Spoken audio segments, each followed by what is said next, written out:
Hello everyone. Now I've seen on YouTube plenty of videos of people going over ways to make lots of gold in Sea of Thieves. But me being me, I wanted to figure out the worst ways of getting gold. So in this video I'm going to show you 3 of some of the worst methods in the game. Let's get into it. Now the first method I used was fishing, and I knew fishing was going to be pretty bad because most fish in the game typically sell for less than 500 gold, and this is evident by the first fish I caught only selling for 150.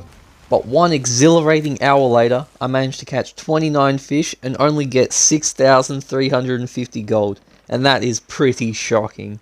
The second method I used came in the form of captain voyages. Now I didn't do the standard captain stash voyages because they would actually give decent loot. Instead, I opted to do riddles. Now these captain riddles work the exact same as normal gold hoarder riddles, as in you put down the quest and it gives you an island to go to that you have to go and solve the riddle on. The loot you get from this really isn't worth it at all, because all I got when I dug it up was some assorted gold hoarder items, which really wouldn't sell for much at all.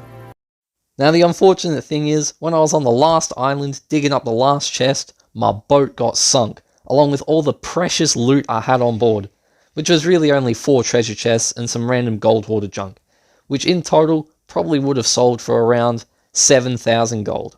Now the third and final method is one that I've already gone over in a video, which is the quest board, the absolute worst way to make gold in the game.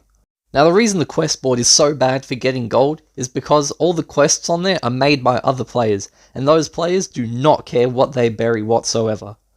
After doing 5 quest board quests, this is how much loot I got. Absolutely nothing. And after selling it all, I only got just above 5,000 gold. So there you have it, the 3 worst ways of making gold in Sea of Thieves. I would not recommend doing any of these because they're just a big waste of time. Anyway, if you enjoyed, consider leaving a like and subscribing, and I'll see you in the next one. Bye bye!